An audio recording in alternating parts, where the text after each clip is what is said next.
자, 오늘 본문은요, 우리 야고보 서신의 가장 마지막 부분입니다. 오늘이 이제 야고보서 강의 12번째가 되니까요. 여러분과 저는 오늘 이 야고보서의 끝부분에 다다르기까지 이 전체 내용을 12번으로 이렇게 나눠서 살펴본 겁니다. 한 편의 편지인데, 이거 너무 자세하게 뜯어본 건가, 그렇게 생각도 됩니다. 그래서 108절로 이루어진 비교적 그렇게 길지 않은 편지인데도 강해가 끝나는 이 시점에 이르러서 생각해보면 지금까지 어떤 내용이었더라 이렇게 하면서 오히려 더 길을 잃고 헤매게 된 건 아닌지 모르겠습니다. 여러분 어떠십니까? 야고보서 하면 이 야고보서는 이런 내용이지, 이제 정리가 되어 계십니까? 저도 이렇게 말씀을 준비하고 또 설교를 통해서 전달해 드리면서요, 이 성경이라는 것이, 성경은 쉽게 읽을 수 있는 그런 여느 책들과는 완전히 다르다는 것을 이렇게 절감을 하곤 합니다.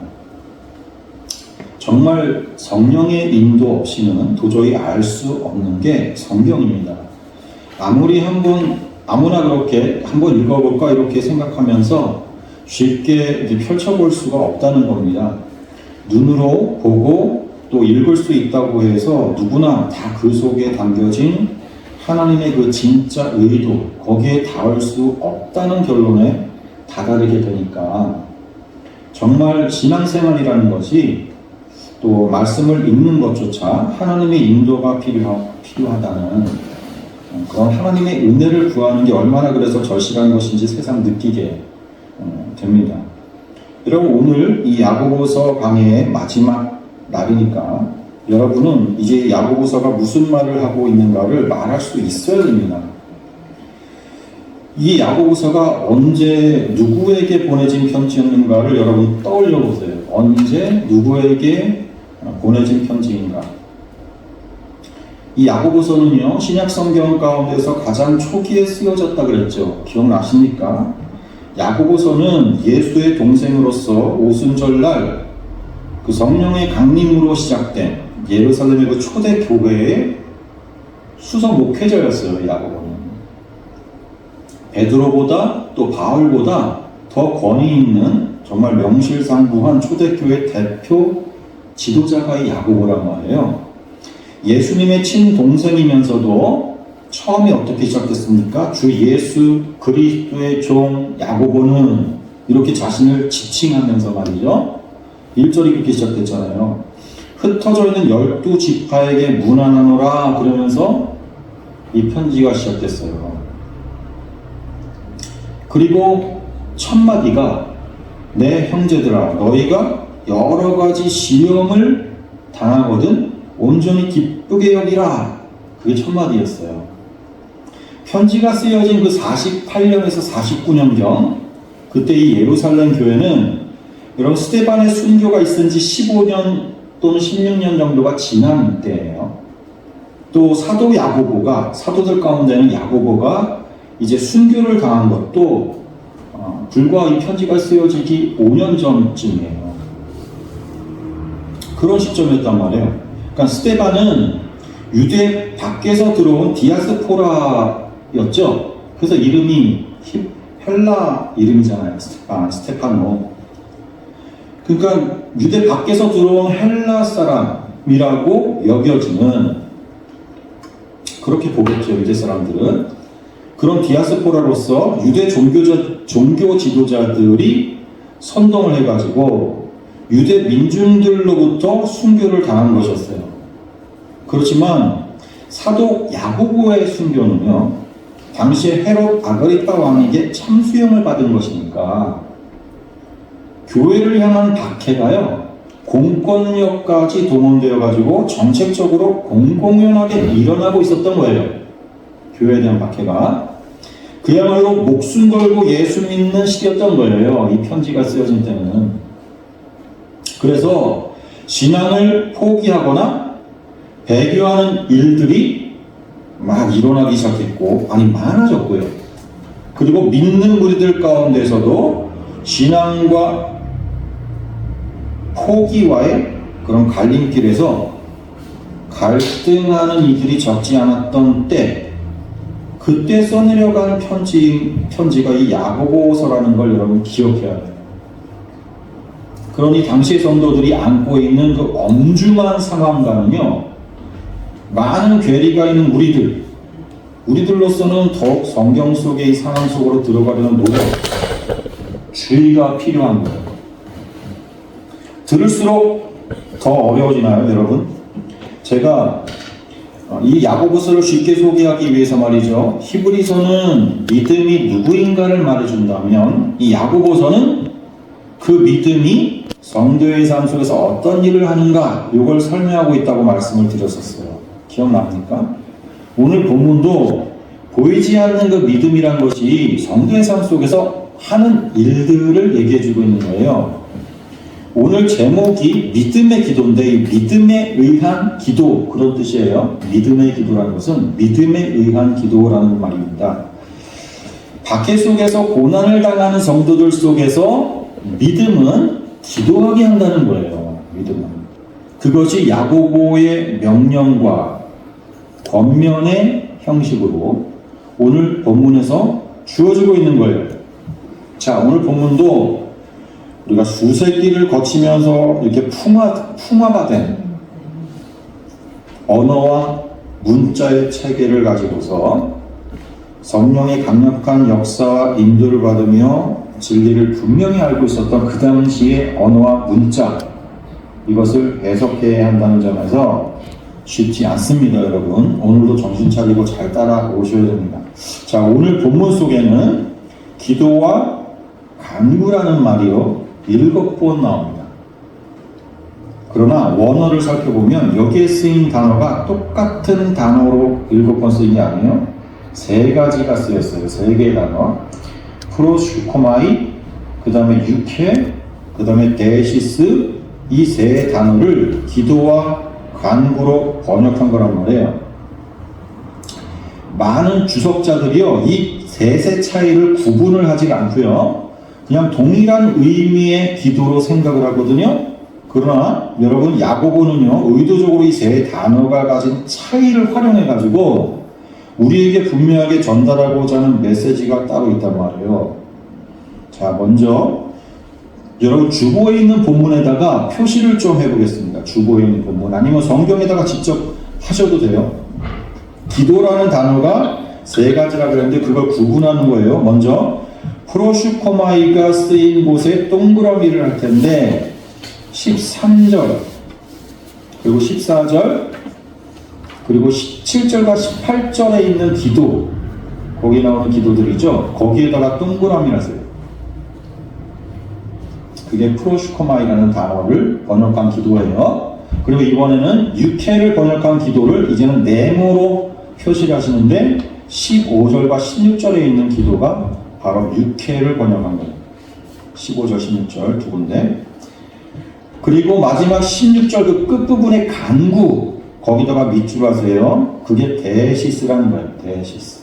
데시스라는 단어를 간구로 번역한 거예요. 자, 이제 다 기도라는 말로 번역을 했지만 이게 다 똑같은 기도가 아니란 말이에요. 프로슈코마이 그리고 유케, 데시스 이것은 각각 의미상 차이가 있는 기도들입니다.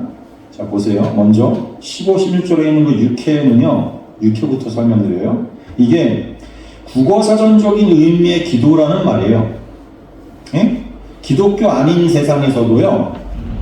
기도라는 말을 쓰죠. 그들에게도 쓰이는 단어가 유케.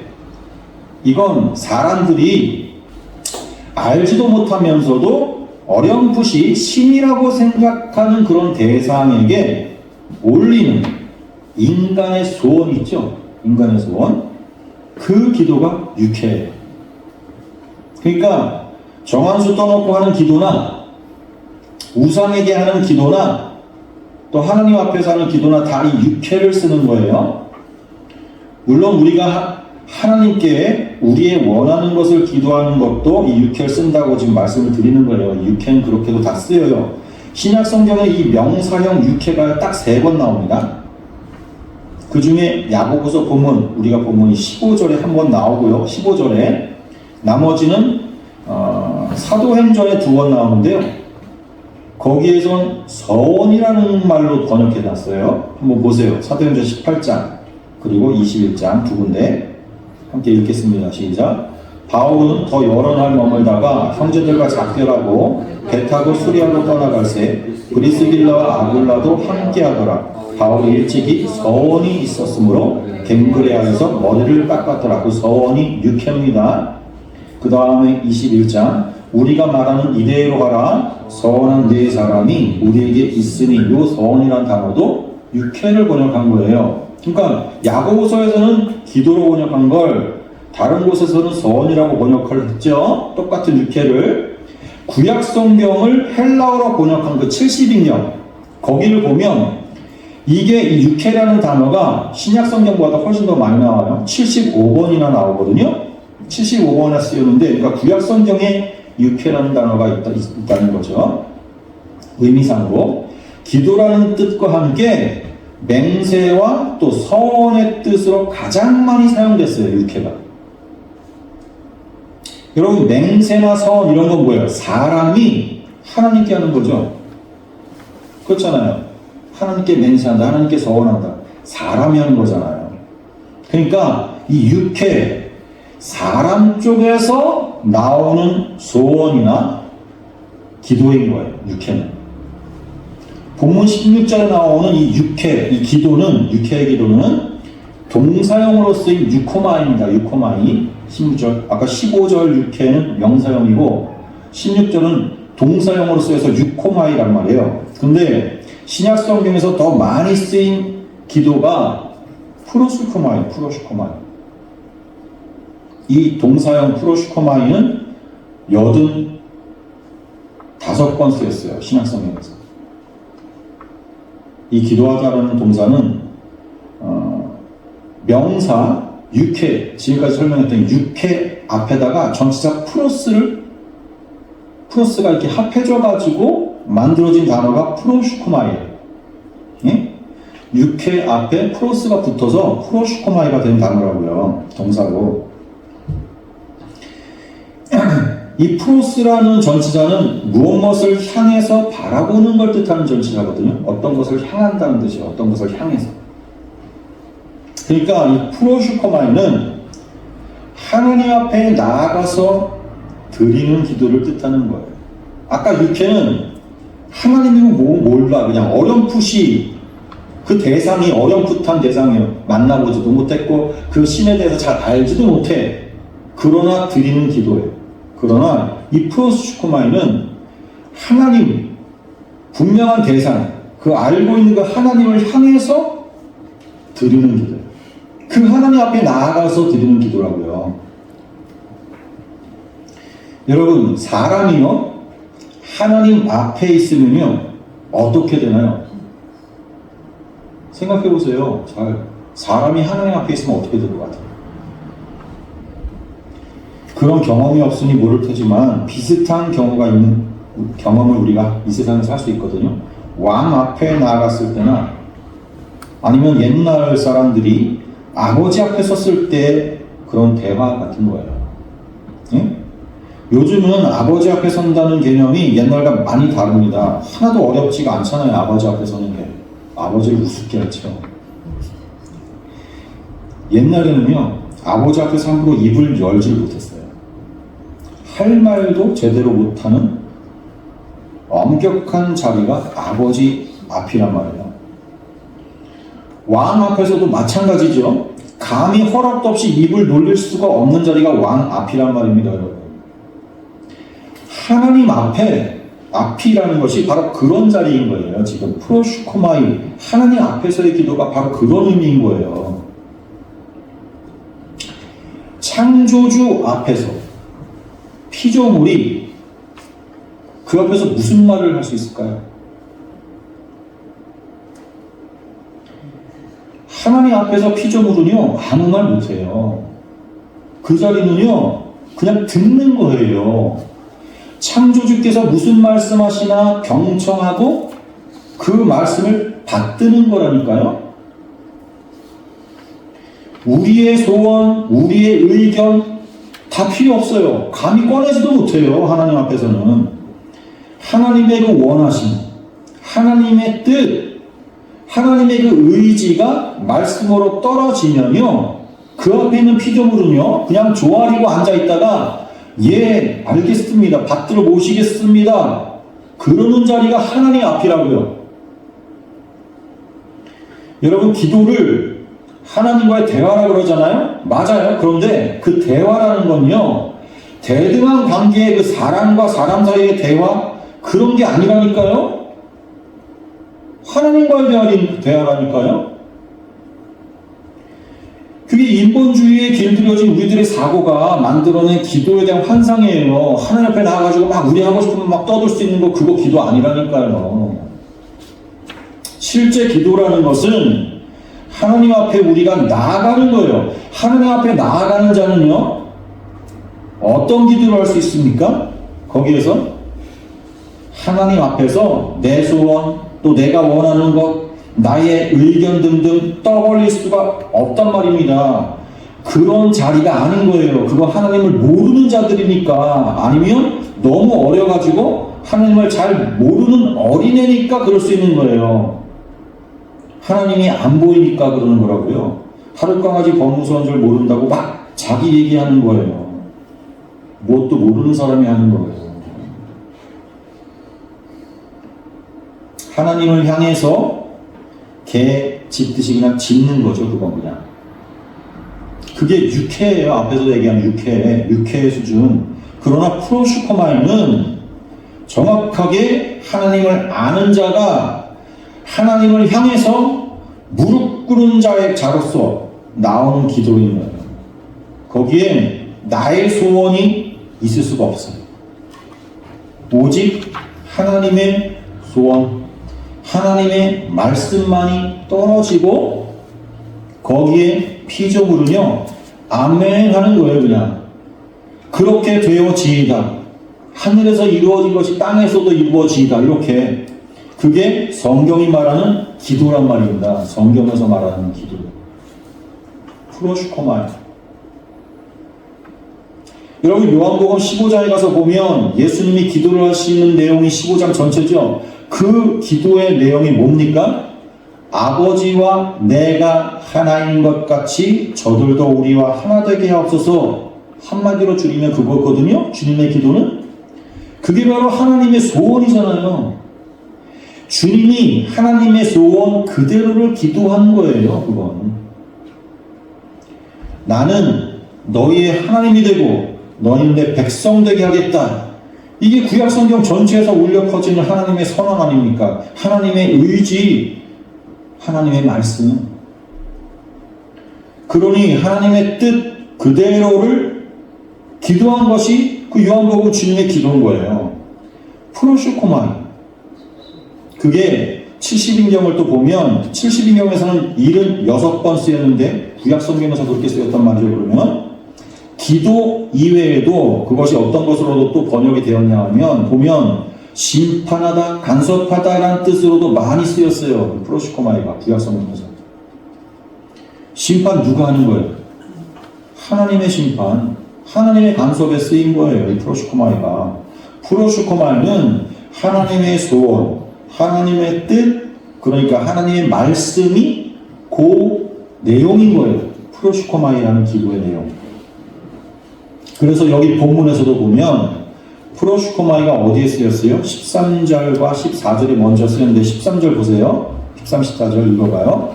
너희 중에 고난당하는 자가 있느냐? 그는 기도할 것이요. 즐거워하는 자가 있느냐? 그는 찬송할지니라. 너희 중에 병든 자가 있느냐? 그는 교회의 장로들을 청할 것이요.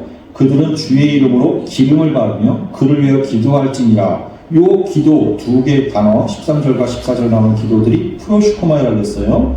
너희 중에 고난당한 자가 있느냐? 그러면서 프로슈코마이 하라 그러죠. 기도하라. 예? 이 고난 카코파테이아는 앞에서 우리 10절에서 선지자들을 본으로 삼으라면서 그 선지자들이 받았던 고난과 똑같은 단어예요. 예? 바울은 이 단어의 동사형을 자신의 투옥을 서술하기 위해서 사용했어요. 이 고난이라는 단어, 카코파테이아. 디모데에게 또 그런 똑같은 고난을 감수하라고 이렇게 권면했어요. 이 고난, 이 카포파테의 고난은 성도이기 때문에, 고난을 받으신 그 예수의 제자이기 때문에 이 역사 속에서 만나게 되는 필연적인 과정인 거예요, 고난. 하나님에게서 비롯된 것이란 말이에요. 하나님에게서 비롯된 것.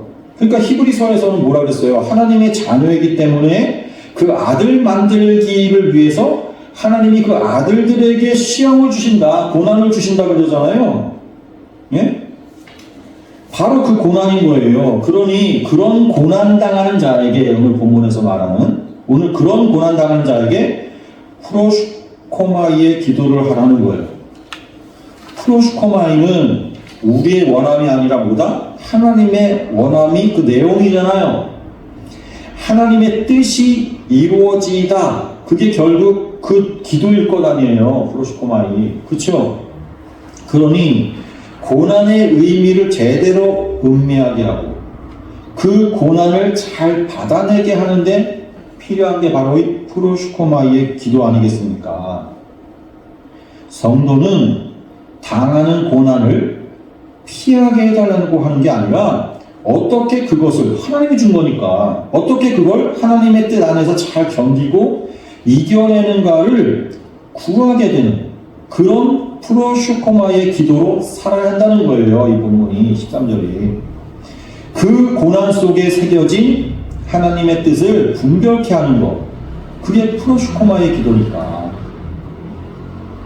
14절에는 병든 자들에게 또 얘기하죠. 병든 자들에게 뭐 하래요? 교회 장로들을 모셔서 기도를 받으라 그러죠. 장로들의 기도를 받으라 그러잖아요. 장로들은 교회 지도자들입니다. 목회자들을 말하는 거예요. 그들은요, 성도들에게 말씀을 전하는 자들인 거죠. 늘 하나님의 말씀과 뜻을 성도들에게 전하기 위해서 준비하는 자들이 그 장로들이에요. 하나님 앞에서의 기도니까 사람의 원함이 아니라 뭐예요? 하나님의 원함을 말하겠죠. 이들은 그것을 성도들에게 늘 전하는 사람들이니까. 그렇죠? 하나님 말씀 전하는 사람들이니까. 하나님의 뜻과 말씀을 기도로 한단 말이에요. 기도로. 그게 프로슈코마이에요. 그게 프로슈코마이에요. 그래서 병 중에 있는 자가 그 병을 주신 하나님의 뜻과 또 의도를 분별하게 돕는 거예요. 이 장로들이 기도해 주면서. 병에서 치유받는 수단으로 장로를 청하도록 한 게 아니라고요. 그 장로들은 기도 말고 여기 보니까 또 뭘 하라고 그러냐면 앞에 주의 이름으로 기름을 바르게 하라고 그러잖아요. 그렇죠? 기름 바르는 것과 주의 이름으로 기름 바르는 것과 기도를 병행하라고 그래요. 이게 당시 고대 사회에서 널리 활용되었던 그 치유 행위로서의 기름 바름, 그걸로 해석하는 경우가 많은데요. 근데 이 말씀을 연구하다 보니까 그거 아니에요. 보니까 이걸 잘 몰랐던 사람들은 이게 당시에 기름을 바르는 행위 자체는 아픈 곳에다가 기름을 바르면서 치료 행위를 하는 것으로 많은 사람들이 그때 사용했었거든요. 그러니까 이 본문의 말씀도 이게 그런 건가 보다 그렇게 생각했는데 아니에요. 보니까 이게 병에서 치유받는 수단으로서 그렇게 기름을 받아라 그런 뜻이 아니라 그것보다는 교회 장로들을 청해서 하는 행위이기 때문에 이건 하나님의 기름 부으심의 의미가 있는 거로 봐야 된단 말이에요. 예? 치료 행위라면, 이게 기름 바르는 걸로 치료를 하는 그런 행위라면 굳이 장로가 아니어도 누구나 다 할 수 있는 거잖아요. 누구나 기름 발라서 치료하게 할 수 있잖아요. 근데 여기서는 굳이 장로들을 초청해서 기도하게 하는데 그 앞에 기름 바르는 것도 하라 그랬단 말이에요. 이건 단순한 치료의 목적에서 받는 기름이 아니라 병든 그 성도가 교회 공동체 안에 이렇게 생겼을 때, 병든 성도가 생겼을 때 그걸 특별히 그 하나님의 섭리와 의도가 나타난 걸로 보고 그 사실을 인식시키고 공표하라는 거예요. 기름 부음으로써, 기름을 바름으로써.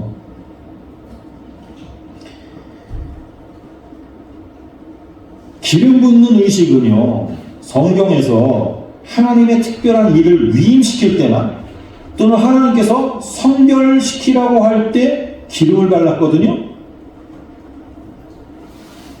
그러니까 성도에게 병이 들었다는 건 뭘로 보라는 거예요? 하나님께서 그 성도를 성별시키셔서, 예? 병든 그 성도를 성별시키셔가지고 다른 사람들과 딱 구별되게 병을 주신 거예요. 지금 하나님이 그 성도가, 병든 성도가 속한 그 공동체 전체한테 어떤 하나님께서 하시고자 하는 어떤 메시지를 대리하게 하셨다는 거예요.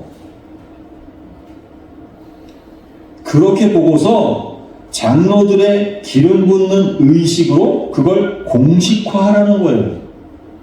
이게 지금. 예? 그리고 동시에 프로슈코마이의 기도를 하게 하는 거예요. 하나님의 뜻이 무엇인가를 구하는 거예요. 찾는 거예요. 그 다음 15절, 16절이 그 기름 부어서 성별하고 기도하는 장로들의 그 행위에 대한 이유를 설명하는 거예요. 15, 16절이. 보세요. 15, 16절.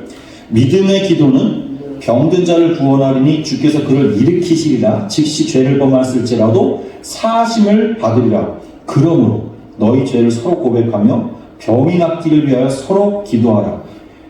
그 다음에 의인의 강구는 역사하는 힘이 크니라. 이건 요게 16절에 딸려 있는데 원어를 보면요, 병이 낫기를 위하여 기도하라. 그리고 마치표가 찍혀있어요. 그리고 의인의 강구는 역사하는 힘이 크니라. 요거는 그 다음 절에 붙어 있는 거예요. 그 다음 절에. 그러니까 병이 낫기를 서로 기도하라. 거기까지가 이제 우리가 함께 볼 15, 16절의 내용이에요. 그러니까 이게 무엇에 대한 설명이다? 기름 붓고 장로들이 기도하는 것에 대한 설명. 왜 그렇게 하게 했느냐? 자, 이 말씀 잘 보세요. 믿음의 기도는 그러죠.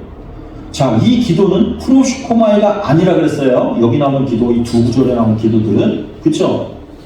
프로슈코마이가 아니라 뭐라 그랬어요? 육회라 했어요, 육회.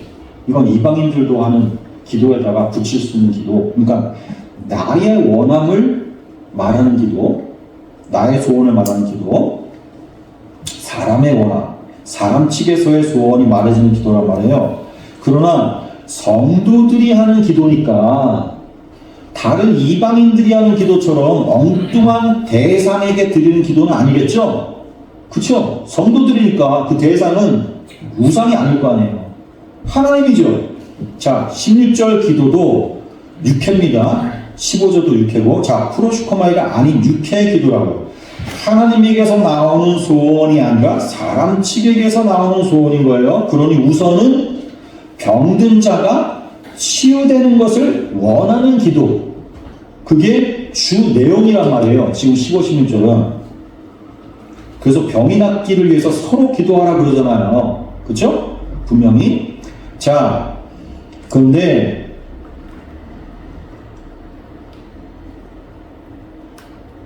요 15절 기도 앞에 수식어가 뭐가 붙어있어요?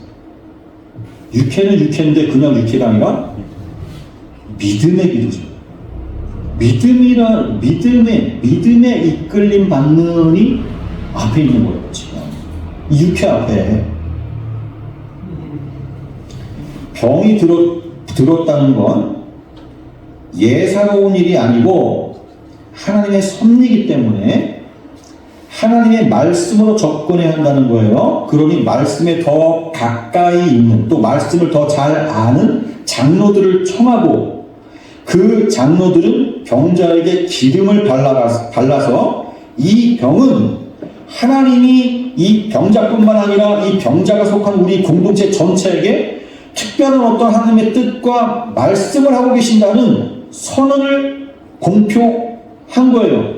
그리고 장로들은 프로슈코마이의 기도, 즉 하나님의 말씀을 전하게 하도록 하고, 이제 15, 16절에서는 병든 자와 그리고 나머지 성도들이 함께 육회의 기도를 하도록 하는데, 이건 인간 측에서의 소원, 즉 병 낫기를 위해서 기도하라는 거예요. 근데 병든 사람뿐 아니라 서로 하라. 그러는 건 뭐예요? 공동체 전체가 기도하라는 거죠. 병든 자의 문제만이 아니라 공동체 전체의 문제라는 거예요. 그걸 문제의식을 갖고 가는 거예요. 아, 이 병은 우리 전체에게 하나님께서 뭔가 말씀하는 거예요.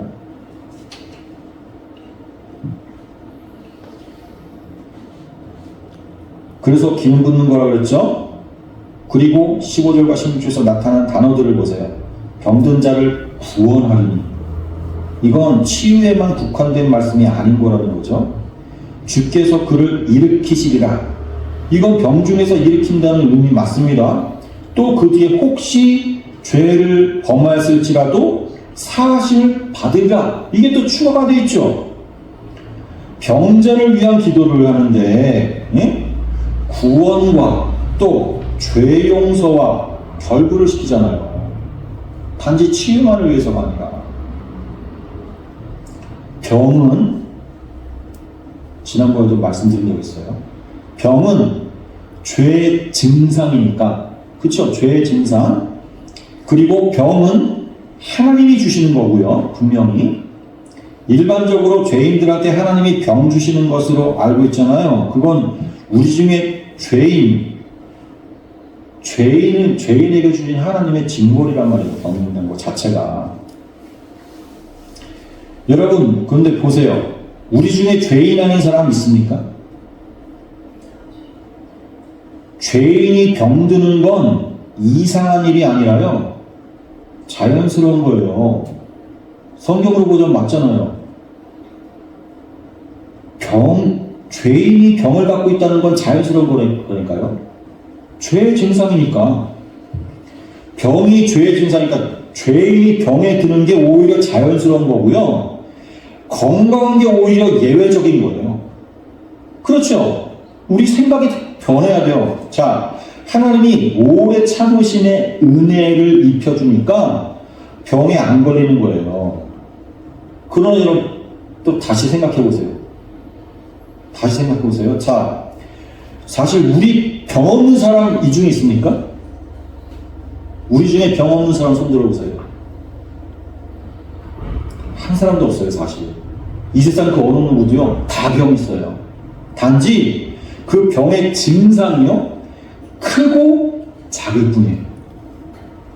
그 병의 증상이 크게 나타날 때, 나 병 걸렸네? 이러고서 병이 있는 걸 자각하는 거예요.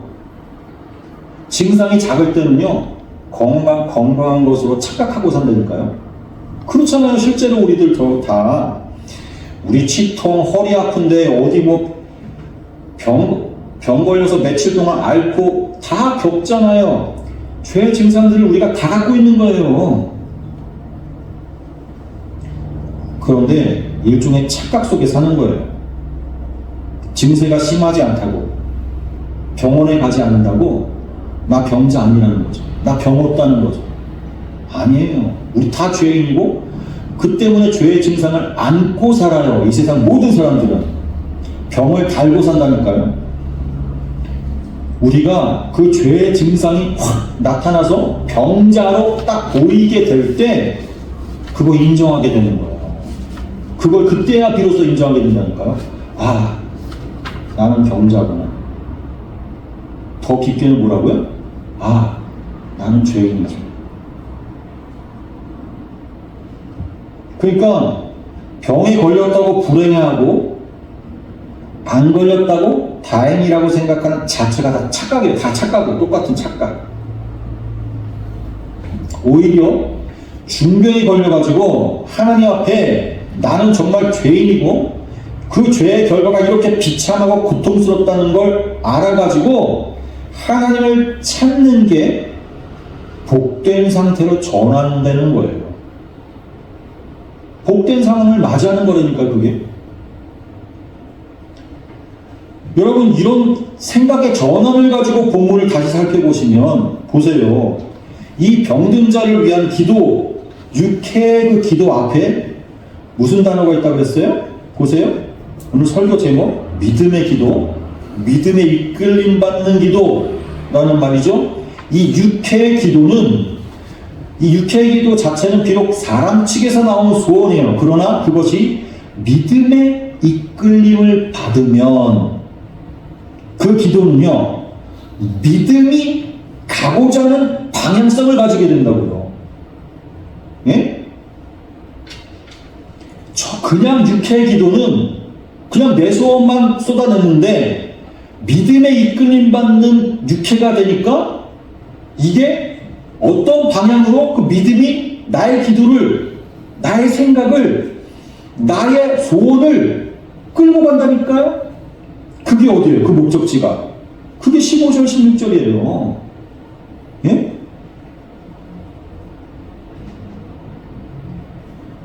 이방인도 할 수 있는 그런 기도는요, 갈 수 없는 방향성, 그게 믿음의 기도에 생겨요. 그게 뭐예요? 구원이에요. 죄사함이라니까요. 죄사함. 구원이 죄로부터 노임받는 거니까 구원과 지금 죄사함은 같은 목적지인 거예요. 우리가 하나님 나라에 간다. 그건 뭐예요? 죄가 다스리는 세상에서 벗어나가지고 그런 죄된 세상과 결별하고 죄가 없는 그 하나님의 다스림 속으로 예속되어가지고 하나님 나라 백성 된다는 거 아닙니까? 그게 천국 가는 거 아니에요. 그러니 구속과 이 죄사함이라는 것은 같은 방향인 거예요. 믿음의 기도, 믿음이 이끄는 기도는 병든 자를 위한 육회의 그 기도를 단순히 치료받는 것에 대한 그 소원의 기도였던 것을 그걸 이끌어가지고 어디로? 구속과 죄사함이라는 방향으로 끌고 가는 거예요.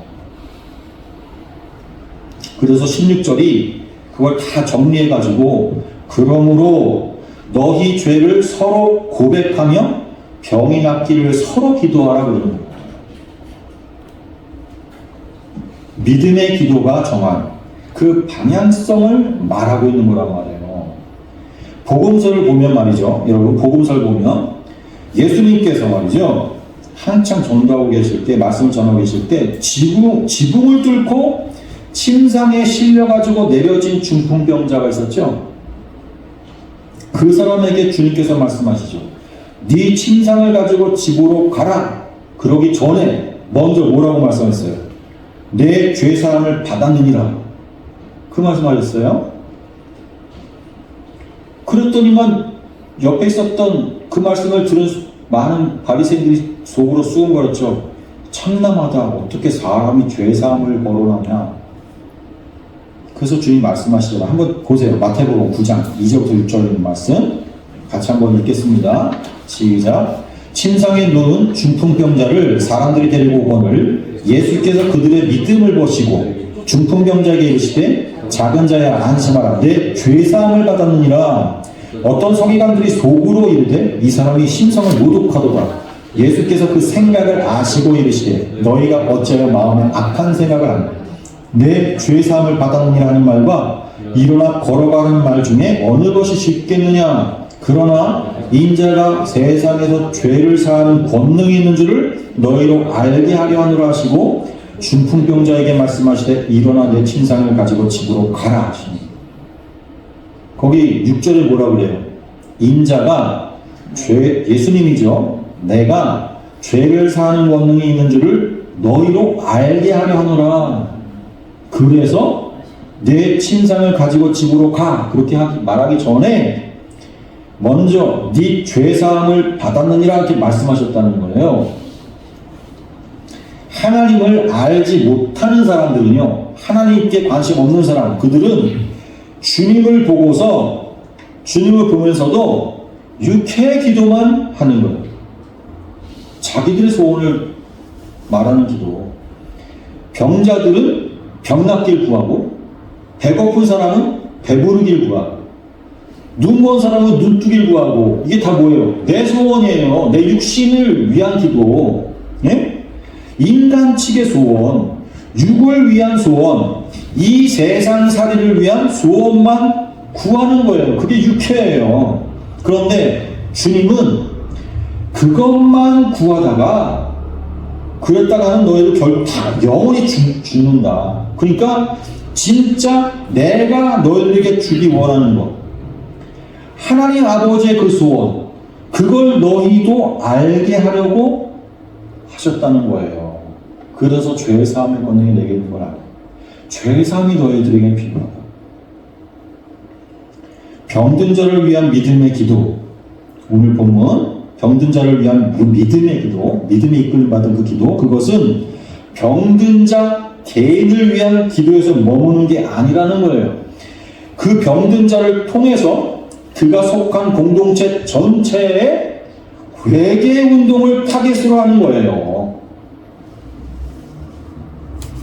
우리 가운데 병든 자가 있는 것은 하나님께서 우리의 죄로부터 돌아서라고 하는 하나님 메시지, 강력한 메시지를 주신 거예요. 그래서 내가 사랑하는 이에게 고통을 주시는 거예요. 사랑하는 이가 병을 달고 살게 만드시는 거예요. 그 개인의 죄뿐만 아니라 우리 모두의 죄, 그거 그냥 내버려두면 안 된다고 하나님 말씀하시는 거란 말이에요. 그래서 이런 기도를 하라고 지금 말하는 거예요.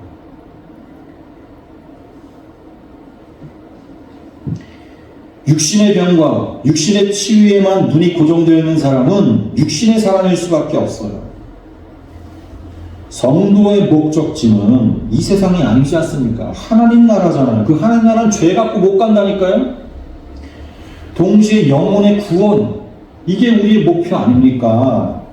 두 눈이 성하고 지옥에 가는 것보다 눈 한쪽이 없이 천국에 가는 게 복된다는 걸 우리는 알지 않습니까? 그게 진짜 믿는 사람이 기도 아닙니까? 또 계속해서 보면 여러분 17절, 18절에 엘리야가 한 그 기도를, 이게 뭐예요? 육회요? 프로슈코마예요? 프로슈코마이라고 했죠? 17, 18절에 나오는 기도들은 프로슈코마입니다. 함께 읽겠습니다. 17, 18절 같이 시작. 엘리야는 우리와 성정이 같은 사람이로되 그가 비가 오지 않기를 간절히 기도한 지 3년 6개월 동안 땅에 비가 오지 아니하고 다시 기도하니 하늘이 비를 주고 땅에 열매를 맺었느니라. 보세요. 엘리야의 기도를 말하기 전에 지금 뭐라 그랬어요? 그는 우리와 성정이 같은 사람이로되. 엘리야를 그렇게 얘기했죠? 예? 우리가 특별히 다를 것 없는 똑같은 사람이라는 얘기예요. 이게 지금 성질이 같은 사람이라는 뜻이니까. 그러나 그 더 앞에 아까 우리 16절에서 분리된 16절 그 마지막에 그 말씀 뭐예요? 의인의 강구는 역사하는 힘이 큼이니라. 요게 지금 요 17, 18절 문장의 제일 앞에 있는 거예요. 같은 문장이에요. 자, 엘리야가 의인이라는 거예요. 그래서 그 의인이 하는 기도에 대해서 지금 설명하는 거예요. 의인은 다른 사람과 뭐가 성질이 달라서 의인이라는 게 아니죠. 여기 성정이 같은 사람이라고 했으니까. 그리고 우리가 이미 의인의 의미를 알잖아요. 의인은 하나님이 의롭다 여겨서 얻게 된 호칭이란 말이에요. 그렇죠? 우리가 실제로 거룩한 사람이 아니에요. 하나님이 거룩하다고 하니까 거룩한 거예요. 실제로는 다른 사람이 아니지만, 다른 사람들과 별로 특별한 사람이 아니지만 하나님이 의롭다 여겨서 의인이 돼요. 그런데 하나님이 의롭다 여기셨다는 건 그 사람이 하나님을 아는 사람이기 때문이에요. 하나님을 알게 되었기 때문에. 그래서 의롭다 여기시는 거죠. 자, 욥이 의로운 사람이라는 건 왜 그런 거예요? 그가 다른 사람들보다 도덕적으로 훌륭해서가 아니라니까요. 그가 하나님과 사귐이 있는 하나님을 아는 사람이라는 표현을 한 거예요. 욥이 의롭다는 표현은, 성경의 표현은. 아브라함이 의롭다고 여김받은 때는요, 아브라함이 그가 드디어 하나님을 알게 돼가지고 하나님이 하신 그 약속을 이해한 다음에 그 백세에 낳은 이삭을 모리아산에서 바칠 수 있는 자가 됐기 때문에 의롭다고 여기신 거예요. 하나님 의롭다 말씀하신 거예요. 그러니까 하나님을 알게 되었다는 거예요. 하나님을 아는 자라는 의미가 의롭다는 거예요. 여기 엘리야도 하나님을 아는 자. 그래서 하나님의 부르심을 받아가지고 하나님의 명령을 수행하는 자로 묘사되어 있기 때문에 의인이라는 거예요. 예? 자, 보세요. 17, 18절을 보면 엘리야가 구약 성경을 사실 살펴보면 엘리야가 한 일이 굉장히 많거든요. 특히나 그가 한 대표적인 일들이 여러 가지가, 대표적인 일들을 꼽으라면 여러 가지가 있을 텐데, 하필이면 비를 위해서 기도한 요 내용을 왜 여기다가 썼냐고요. 아합 왕 때 이스라엘에 비가 내리지 않았다가 3년 6개월 동안이나 다시 비가 오게 하는 일이 있었을 때 엘리야가 기도했다. 그 내용을 기록한 거예요, 지금. 엘리야는 갈멜산에서 바알과 아세라 선지자들과 850대 1로 겨루어서 이겼던 그런 드라마틱한 일도 한 사람이에요. 비를 그치게 하고 내리게 한 일을 소개하면서 의인의 기도는 역사하는 힘이 크다. 그 예로 지금 든 게 17, 18절이거든요. 실제로 구약을 보면 비가 내리지 않은 것은요, 그때 엘리야 때 엘리야가 기도해서 내리지 않은 게 아니에요. 하나님이 아합과 이스라엘의 죄 때문에 그렇게 만든 거예요. 하나님이 한 거라고 그냥. 근데 야고보는 지금 여기서 그걸 엘리야가 기도해서라고 설명을 덧붙인 거고요. 또 다시 그 비가 오게 한 것, 그것이 엘리야의 기도 때문이다, 또 그렇게 얘기하고 있어요. 표현은 그렇게 했다고요. 그런데 구약 성경을 보면 실제로는 비를 내리게 한 엘리야의 그 기도는 하나님의 명령이 있었기 때문에 기도했던 거예요. 비를 3년 6개월 동안 그치게 한 것도 하나님이고, 다시 오게 하신 것도 하나님의 뜻과 계획이 먼저였다는 것이 분명 성경에 나온단 말이에요. 엘리야가 한 건요, 그 하나님의 뜻을, 그 계획을 실행할 때에 중간에 그것이 실행된다는 걸, 하나님에 의해서 실행된다는 걸 보여주기 위해서 하나님의 사람이 기도하는 걸 거기다 집어넣은 거예요. 3년 6개월은 한때와 두때와 반때 그거잖아요. 그쵸? 3년 6개월.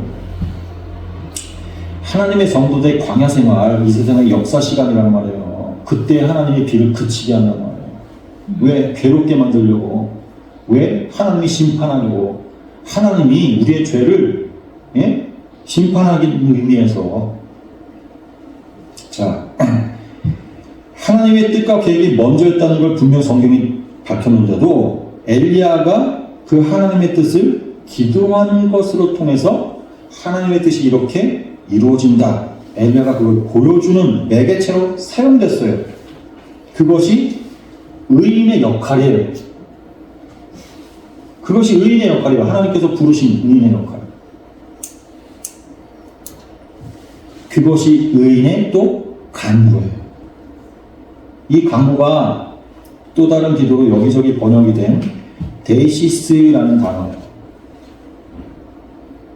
간구, 탄원, 그렇게 많이 번역됐는데 그 내용과 뜻은요, 이 데이시스의 뜻은 하나님의 그 뜻, 하나님 측의 그 소원을 내가 알게 되어서 나의 소원과 기도로 변형이 돼가지고 왜 하나님을 아는 자니까 내가 하나님과 사귐을 갖고 있는 의인이니까 이제는 내 소원, 내 뜻이 아니라 하나님의 소원, 하나님의 뜻이 내 것이 되어버렸어요.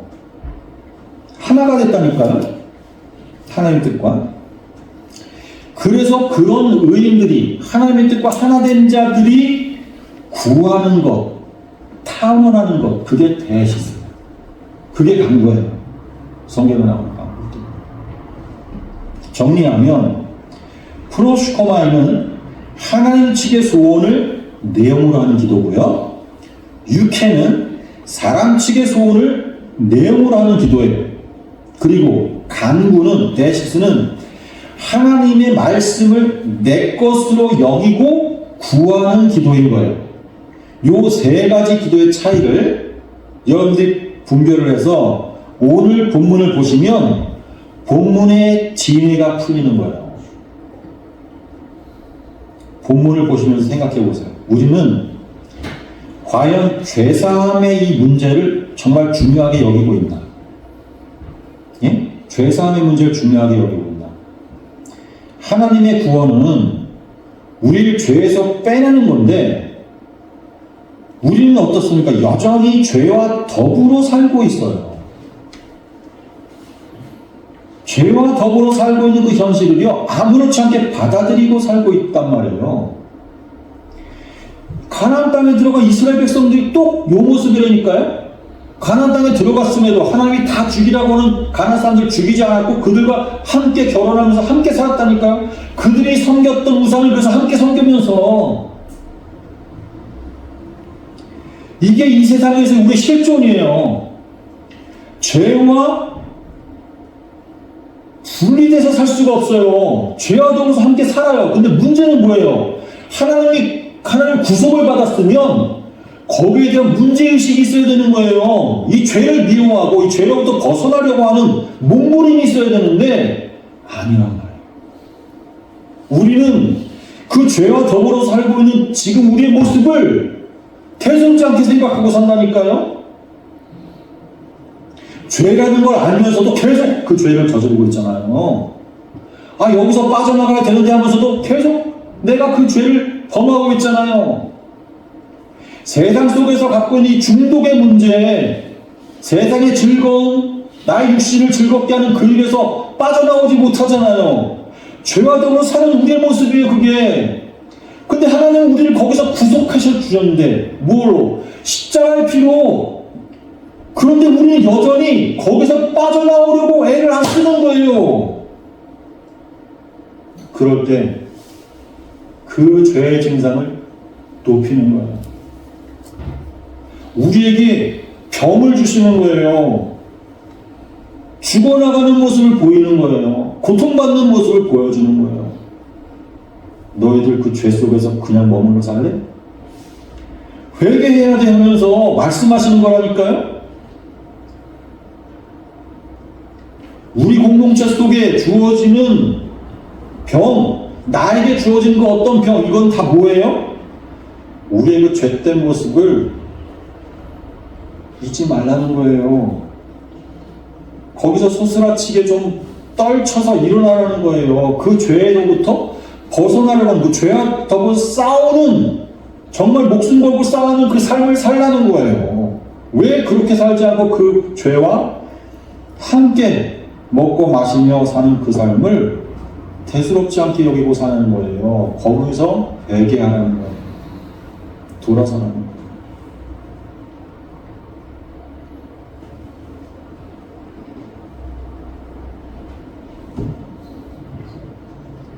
결국 병든 자를 우리 가운데 주신다는 것은 우리 모두에게, 우리 모두가 함께 안고 있는 이 죄의 문제를 심각하게 여기라는 거예요. 병마와 싸우면서 고통스러워하는 것처럼 그 죄와 좀 싸우라는 거예요. 마지막 야고보서가 어떻게 끝납니까? 19절과 20절 함께 한번 읽어보겠습니다. 시작. 내 형제들아, 너희 중에 미혹되어 진리를 떠난 자를 누가 돌아서게 하면 너희가 알 것은 죄를 미혹된 길에서 돌아서게 하는 자가 그의 영혼을 사망해서 구원할 것이며 허다한 죄를 덮을 것입니다.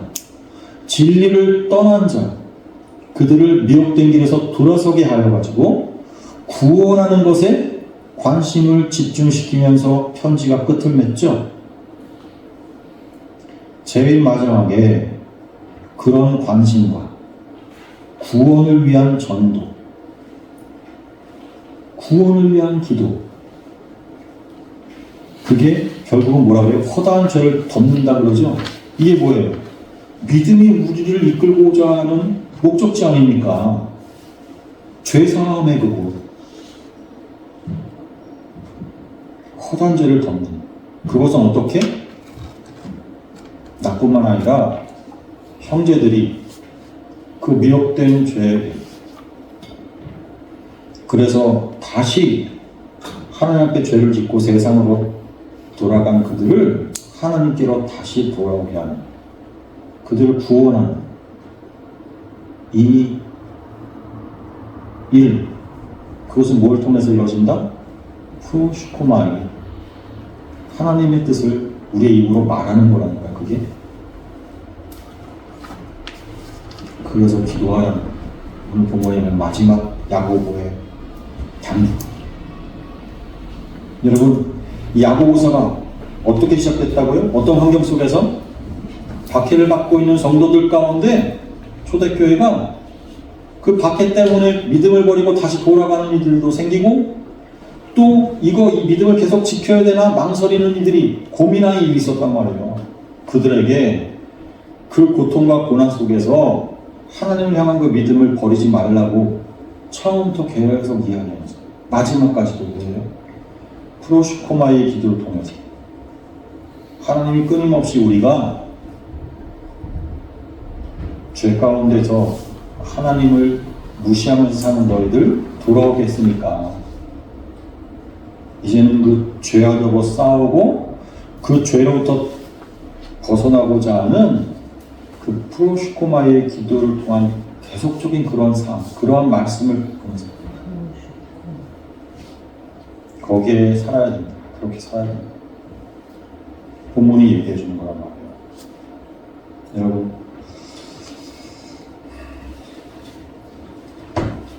우리는 이 세상을 살아가면서 고난을 피할 수가 없는 것. 왜라고요?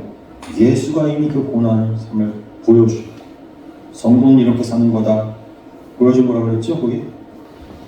그러니까 우리 이 세상에서 고난을 피할 수가 없어요. 그 고난은 다 목적이 있는 것이죠. 뜻이 있는 거죠. 뭐예요? 우리로 하여금 이 죄된 세상에 푹 빠져 살지 말라는 거예요. 그 고난을 통해서 우리로 하여금 하나님을 바라보라는 것이에요. 그렇기에 프로슈코마의 기도를 통해서 하나님 말씀을 잘 분별해서 이 세상과 분리된 거룩한 자, 하나님의 성도로 이 세상을 잘 견디어 이기는